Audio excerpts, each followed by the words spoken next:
This is Behind Closed Deals. We'll be chatting with multifamily maestros, Uncovering their strategies, and unraveling the latest market happenings. Bringing you intel you can't buy. Hello and welcome to Behind Closed Deals. I'm George Tickajohn, and I am joined today with folks from Volumod. We've got Eli Marshall, Brian Scott, and Sib Sheikh. Good morning, guys. Morning. Looking forward to having a conversation with you. So these gentlemen all work for Volumod and sister development companies. And so what we're going to talk about today is what Volumod is and how modular development can and will have a big impact on housing in America. So I'm just going to start off. I'm going to ask a question, and you guys, whoever wants to take it, feel free to run with it. So let's start off with, what is Volumod? Eli, maybe that's for you or Ryan.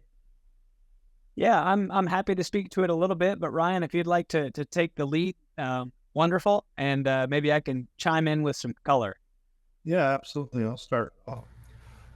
So it's kind of all in our name. Volumod is a volumetric modular builder, and most people aren't familiar with volumetric. And basically, that premise is that you build off of repetition. That's what we're good at. That's what we exceed at. And so it combines the aspect of modular with, preset jigs in the plant, specific construction process where everything is planned out, and it scales it up to address products like multifamily or hospitality, or even like large residential, like built to rent is a big trend right now. We would fit perfectly with them. So Volumod is a modular housing company with a plant that builds units, housing units inside the plant. Correct. It's a very systematic process all the way through from the time that we start design concept, but particularly in the construction process and the setup in the field. And when we talk about the term modular, in a specific, not a challenge, but a specific goal for Volumod is to help create an understanding that the term modular, it doesn't identify a specific product, but it identifies a specific process. So modular in and of itself is a process. It's not a product, much like the market tends to believe today. It's a process that squeezes out the inefficiencies of construction. Excellent point. Yeah, so for example, one of the things we see in the market is that modular is confused with manufactured housing in terms of quality, in terms of aesthetics, but it could not be further from the truth, because modular, especially the way it's being done on the coasts and the way we have embraced it at Volumod, it is much more advanced than stick built, not only in terms of the quality of the finish, but also in the aesthetics as well. So again, when you see these products, you would not be able to tell if they're stick built or modular. But the bones of those structures compared to stick built are so much more solid, and obviously aesthetically as well, we're able to achieve everything that you can with stick built and more. So tell us a little bit about where your plant is, and a little bit about how many employees and your volume. Yes, our plant's on 30th and Post. There's a story behind that.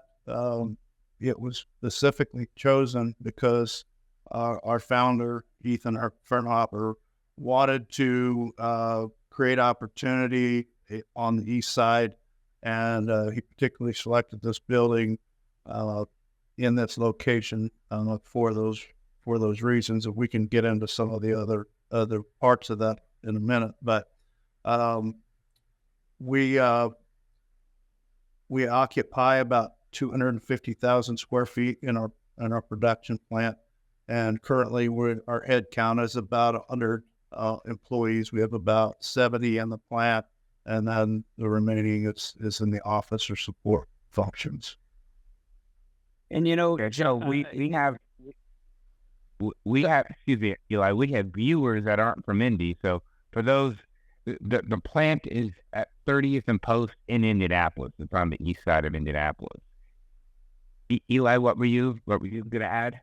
Yeah, just like Ryan said, that location was strategically chosen so that Volumod could be a light in the community, in a community that needed light. And so far, we've been able to be pretty effective at being that light and creating a really positive buzz and impact within the community. With Volumod, what we say often, and a lot of companies do this, but hopefully we truly are feet to the words. The people here and the people of the community really are our most important and vital asset. We don't just see ourselves as people or as a company at Volumod that builds modular that uses modular process and that builds modular product, but we see ourselves as a company that builds up people both within our four walls and outside of our four walls within our community. So if you're a housing developer, whether it's single family or multifamily, and you're looking at modular development versus stick-built development, what are the advantages of modular? So, Sib, if you don't care, Sib, go right ahead. If you don't care, the only thing that I want to say first, without monopolizing, but this is the part that I'm really passionate about, is speed, speed, speed. Modular gets us out of the ground faster, because contrary to the stick building process or the advantage of a modular developer like Helix33 is that we can run two parallel paths. So while site work is being completed, Volumod is off to the races building the vertical component or the unit piece, the structure of our development. And so in congruent paths, we're knocking out two different scopes, which gets us to the point of occupancy probably 30 to 40% faster than a traditional stick-built developer, which means less interest carry. It means we have tenants getting into units faster, which is an advantage and music to the ears of all developers. And then there's more certainty about the budgeted completion time and money as well, because it could be snowing outside, it could be raining outside. With modular, obviously, the piece that is being built in the factory, it is not going to get impacted by any of those external factors. So that obviously adds to the speed as well. And to Eli's point, and the time is reduced by 30-40%. The construction interest is reduced by that amount as well. So that can translate into millions of dollars. And also taking it one step further to developers that are focused on affordable housing. A lot of these federal programs that involve affordable housing, whether it's the home program, CDBG, project-based vouchers, and a slew of other federal funding available for housing, they all have Davis-Bacon as a requirement. And it varies from state to state, but in the state of Indiana, that can add almost 30% to the cost. And the cool thing is that modular is exempt from Davis-Bacon wages. So that means that the cost of construction is reduced by 30% when federal dollars are involved. Or look at it another way, you can build 30% more housing because of that as well. So on the affordable side, huge difference, especially when federal funds are involved between stick-built and modular. Another related aspect is that since green construction and net zero is really big right now, that's obviously the future. Modular is head and shoulders above stick-built in that regard. So we use 2x6 construction versus 2x4. That leads to higher R values, and that also leads to more air tightness as well. Just out of sheer necessity, we have to make sure that our units are more strongly built than stick-built. For example, the whole transportation that is happening on our Indiana roads, where each pothole can be like an earthquake that the units are having to deal with. So despite all of that, when the unit gets delivered and when it gets set with a crane, you would not see a single crack in any of the drywall. And that is testament to the fact how solid these units have to be built compared to stick built. So all of that leads to a more environmentally friendly product with higher R values and better air tightness. So these products are much easier to get rated for a green energy certification like LEED or NGBS. And then also just slap on some solar panels, and they can be net zero ready pretty easily compared to the stick built brethren. And two more glaringly obvious advantages for a modular developer or a developer who is considering going the modular route is the elimination of waste. So we believe that every piece of material should be utilized to its maximum ability. And at Volumod, they are able to create subassemblies and implement processes that eliminate waste. And that even means from a human standpoint, even the number of steps that it takes to get from a pile of lumber back to your workstation is very, very important. So we're eliminating waste from a human standpoint, and we're eliminating material waste in our factory. The other thing that's glaringly obvious is that we love at Helix is the fact that they have their own, they have an outside third-party inspection group that's nationally accredited that comes in on a regular basis, and our modules or our structures must be inspected 2 times throughout the life cycle of the build. So once at rough end, it has to be given a thumbs up, and then once at completion in order to receive its certification. And so there are eyes of inspection constantly on our product and our build, and that makes us feel really, really good as developers. George, let me jump on top of that.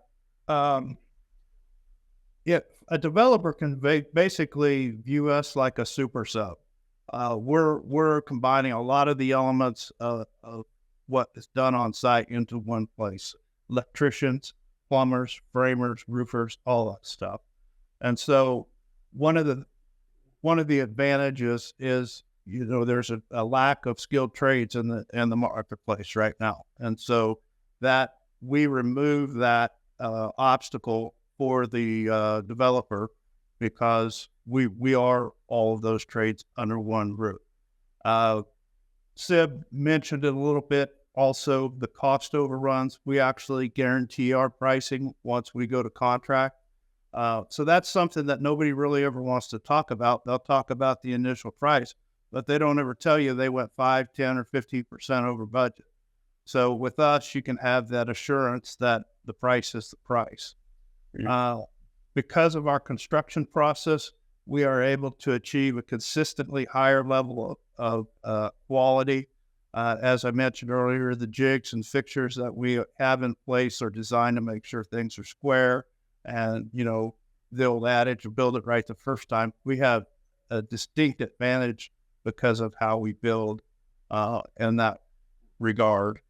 The other thing that Eli mentioned is speed. The average time right now, we're at about 20% capacity currently.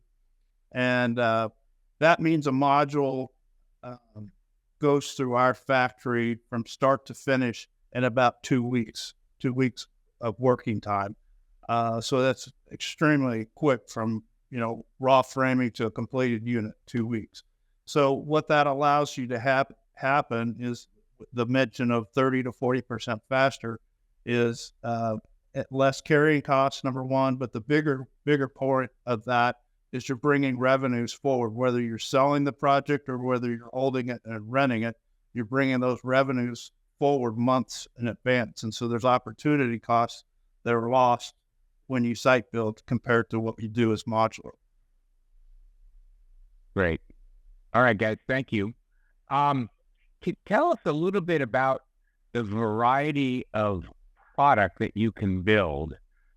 We can all picture a home on the being delivered down the road. So how do you take that dimension and add height and width and variety to it? So tell us about the design process and the variety of product you can build.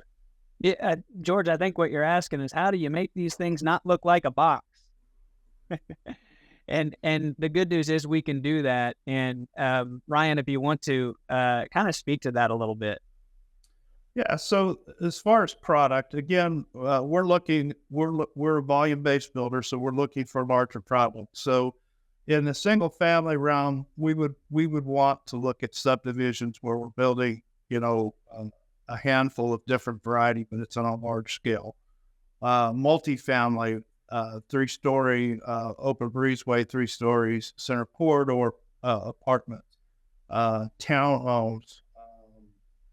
We can even get into hospitality. Actually, modular is very well suited for hospitality. The way the design process works is the same way it does with site build.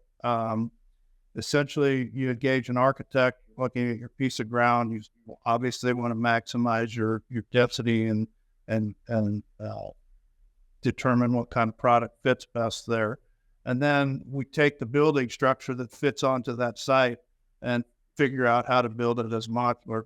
And so in that design process, to make it an attractive, desirable building, I mean, there's a lot of things you can do, from different exterior facades, offsetting the structures, and to elevation differences, so on and so forth. So there's a variety of techniques and tools that we use to make these attractive and desirable products.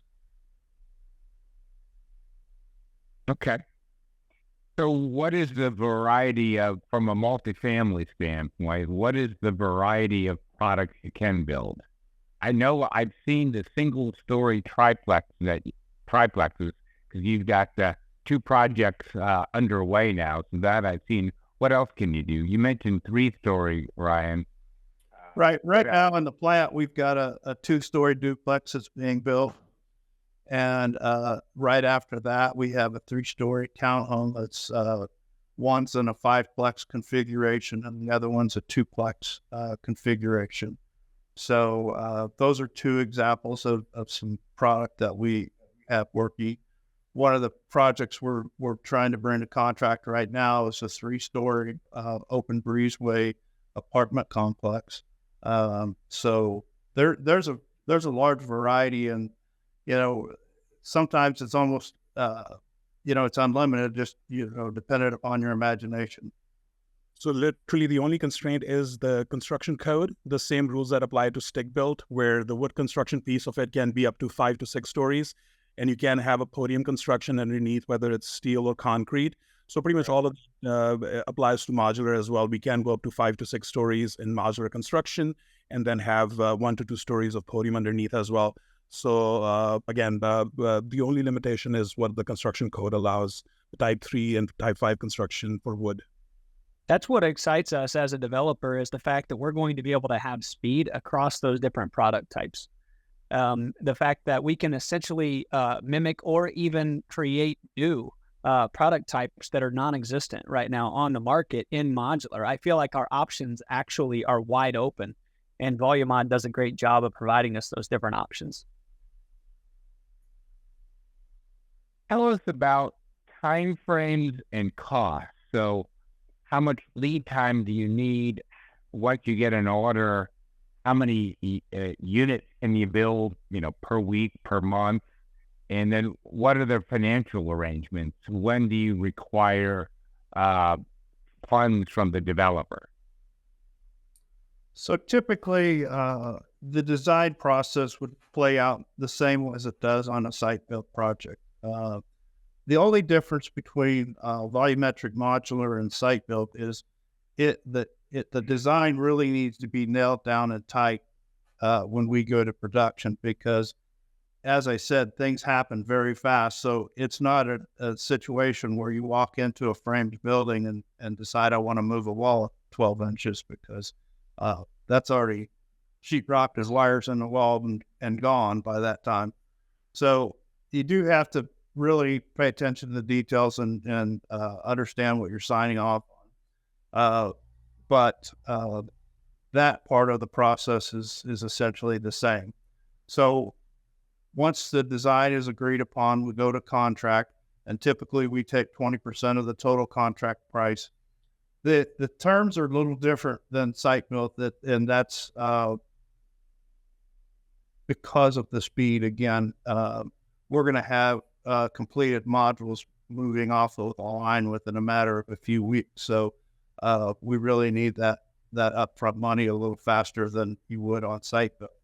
So what we always encourage developers to do is to bring their lender to the plant so that they can get an understanding of the process and why it's different. And most times when people walk out of here, they understand and understand the leverage that they have in terms of their security on that loan. So, Sib, I know you have done site development in the past. How will this work differently than construction draws? So, in terms of collateral and releases and things. I think, yeah, right. You could guide better regarding, again, how the draws would work as it's getting completed. Well, like I said, the typically it's not typically in site built construction. It's smaller amounts over a longer period of draws, and more of them. With our initial deposit, after our initial deposit, basically the next payment is as it's completed off of the line. And so it's really just two payments, starting the product and finishing. We've worked with several banks in the local area that are comfortable with that process and actually encourage people to build with a modular. So I think that one of the things that we've done pretty effectively is we've brought our financial partners in early to help them get an understanding of what it looks like from a modular perspective, and then keeping them up to date as the process moves forward, because it is a little bit different to say, okay, now you're going to be paying for 30 units, right, all at once, but they have an understanding that all 30 of these units are now complete. And so it's just a matter, it's a little bit tighter communication with your lender. But if you prepare them and they have an understanding from the front side, it's gone very smoothly to this point. So yeah, the completion is more assured. And one of the things that we see with multifamily development, one of the big cost line items is payment and performance bonds, which can be 3% of the total development cost, which can be, again, in the millions of dollars. That risk is drastically reduced with this, because obviously the payment and performance bond, the way they work is that if the GC through the middle of the project is not able to complete it, again, most of these multifamily projects last over a year or 18 months or so, whereas this is going to be half the time. So with the traditional stick build, with all those different subs that are coming into play, a lot of times there's a high completion risk that the owner has to bear, and that's why obviously they reduce that through these payment and performance bonds. But over here, to Ryan's point, there is not a lot of separate subs that you're trying to corral. We are the super sub that is covering the electrical, the plumbing, the HVAC, the siding, the flooring, the cabinets. So all of that is combined. So the payment bond piece of it is basically obviously negated because of that. And then the performance bond piece, again, since there is no ramp up of construction where slowly you're having these draws, you just have, again, those two draws, and then basically it's a completed product per unit. So you reduce that risk as well, and the related insurance cost that gets involved with that as well, or the bonding cost that gets involved with that. Awesome. Okay. I guess one final question. So the product has to be transported to the development site. How far away can a site be from your plant? And since we typically think in per unit, what's a typical cost per unit for transportation? We can comfortably ship up to 300 miles away from the plant. So that puts us in, obviously, Ohio, Kentucky, even Tennessee is, if I remember the map, Illinois, Wisconsin, Michigan. So those states are definitely viable for us to do projects in. Transportation cost typically is about $13 a mile is what people calculate most times. You can get, if you've got a larger project, you may be able to get a better deal from the transport company.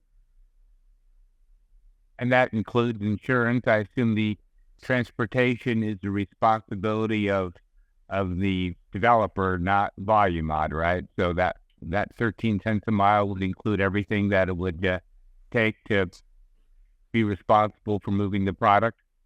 Right. So that's a question that we get asked a lot of times from the developer. So we have a very good list of people that we have partnered with, both in the transportation world and in the setup world. So we're able to give references to people for their project. And then kind of what you mentioned, as far as the transfer of risk, how that works is once the transporter hooks on to the unit here at the plant, their insurance covers the unit during transportation. And then when the unit is out on site, we typically use a crane to set these units. And so when the crane lifts the unit, their insurance takes precedence in that situation. And then when that unit is set down on the foundation, builder's risk kicks in. So. Okay. Awesome.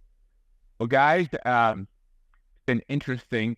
Any last words to add to our audience? All right. Well, I can speak to modular, and I can say that I do believe that the Coast 7 braced modular, and I believe it's a matter of time before the Midwest is embracing it as well. I believe that modular truly is proving itself to be a better way. We love all types of construction, by the way. There is nothing wrong with stick building and development. It's worked for years and years and years. But what we believe is that modular is an improved way. It's a more efficient way to eliminate waste, to build a better long-term product, and to do it in a way that's more cost-effective and efficient for both the developer and the end user, being the resident. Excellent. Well, we're certainly hearing more about modular as construction costs have gone high and stayed high. So, well, gentlemen, thank you so much. I'll sign off with one of our sayings that I'm sure applies to Volumod and Helix. You're only as good as your next deal. So let's hope you get some new clients to sign up with you as a result of this podcast. And we won't even charge you a commission for that. Well, thank you, George, for the opportunity. Thank you so much, George. Thank you for your time, guys. Yes, George. Take care. Thanks for tuning in. Stay in the loop by hitting that subscribe button and check the show notes for additional resources.